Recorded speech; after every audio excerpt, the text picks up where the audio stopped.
So let's talk about the Siakam trade. If you guys don't know, Pascal Siakam has been traded to the Indiana Pacers for Bruce Brown picks and basically just compensation for the draft. First, I don't know which team to talk about first, so I think that I'll talk about the Pacers first, what this means for them. And honestly, the Pacers are great. This trade was the best thing that could have happened with them. The reason why I say that is because people have talked a lot about Siakam being stuck in Toronto for a while. Pascal is a player which has never really had the help that he needs after he got his superstar spurt, which was around in 2020, the year after Kawhi left. From that season, he's been extremely consistent in being the number one option for Toronto, being consistently better than the season before, and getting better in the game in general, with every season being a step up, in my opinion, with this season being a bit of a downside because of what his team is doing.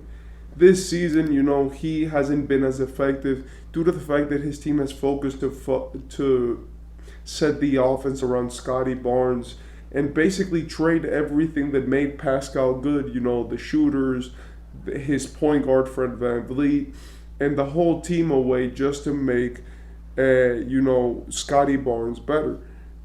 With this, they also traded OG Anunoby, as they're obviously going to go through a rebuilding phase to try to get draft picks, try to get assets, and try to make the best of what they did.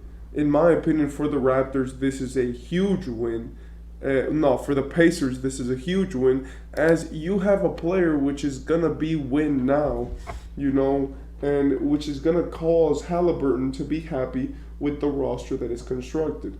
Apart from this, there's also a sentiment now in the Pacers that there is a bigger chance of winning during the regular season. As we know, the Pacers started off very hot, very nice. They started off in a hot streak, but quickly, those things end, they dissipate, and you can't be relying on hot streaks to save your franchise, especially since, they've been losing so much recently.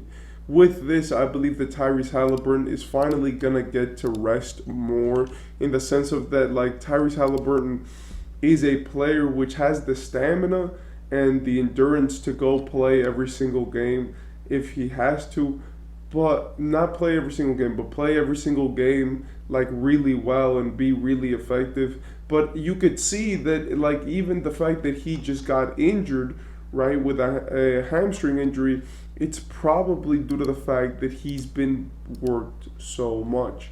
I'm not saying that's the cause of the Pacers, it's not like they don't give him superstar treatment, and they've done way worse with him before. But I will say that this season they have given him the complete role of you are the star of this team, and he's definitely taken that to heart, but it's not easy.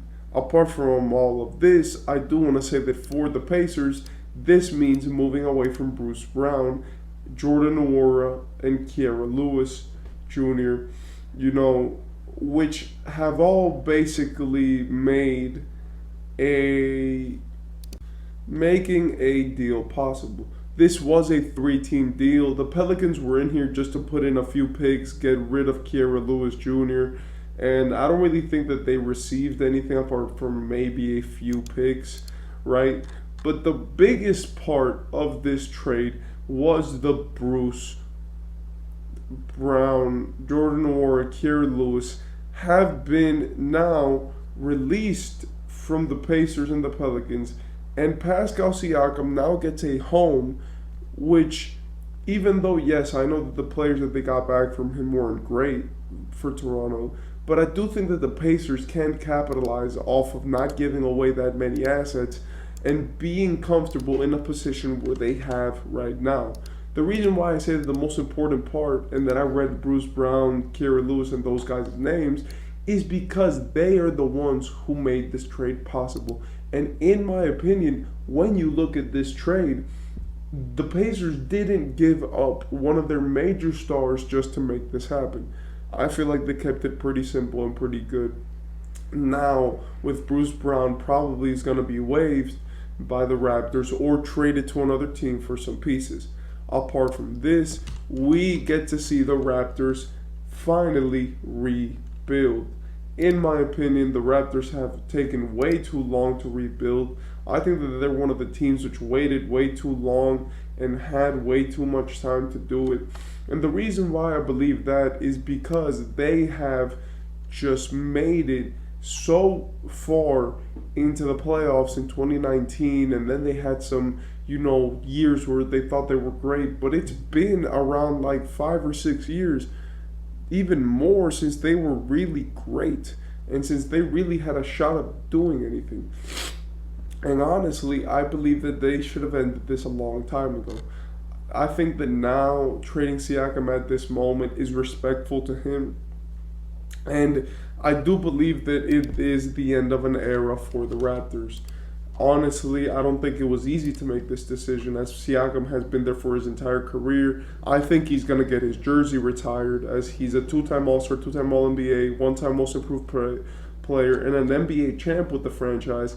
And even though, yeah, that's not the greatest, roster of all time, he also wears number 43. So I don't think it would be too sour for them to retire his number, especially after, everything that he's done for that franchise.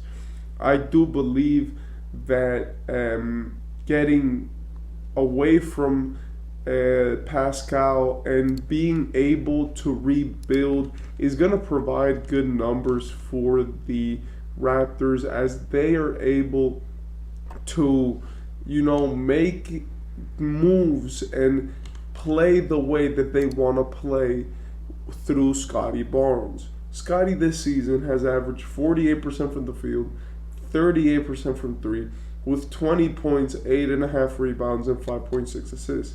He's good. He's really good. And even if he's not the star of your team, you're tanking for the draft.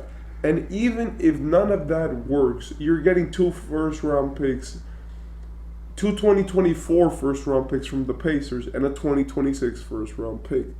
So honestly, I do believe that all of these teams did profit, right? I believe that the Pelicans probably were just in here to make it work, and I think that it did.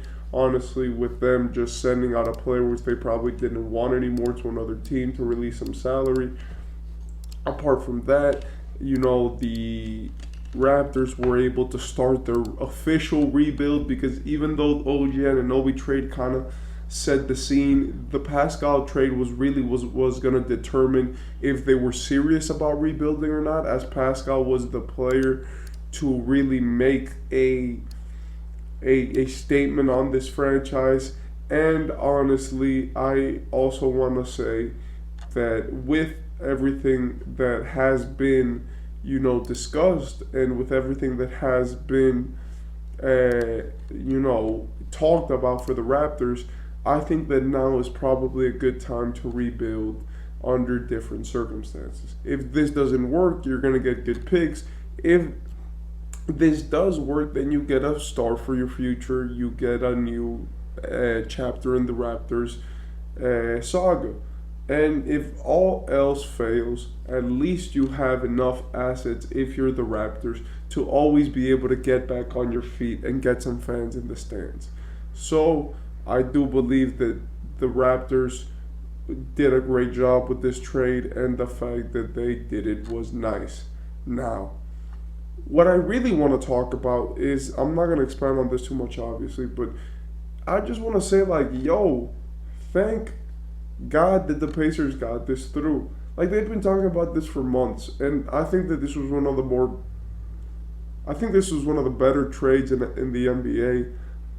And I think that this is one of the trades which really progresses the league, and it shows people that not every trade has to be star for star, best player for best player, right? The Raptors got a good haul back.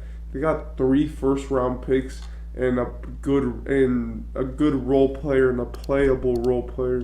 The good role player being they actually got a championship level role player in Bruce Brown, and a good role player in Jordan Noir. Apart from all of this, They don't have to worry anymore about paying Pascal, dealing with a star, and doing all that. So honestly, I think this trade was pretty good, and I liked it for both sides. Even though I do believe that the Raptors, for what they wanted to do, have set themselves up for a better future. As I do think that those three first round picks are in like irreversibly good. Now, with that being said, I also really like it for the Pacers.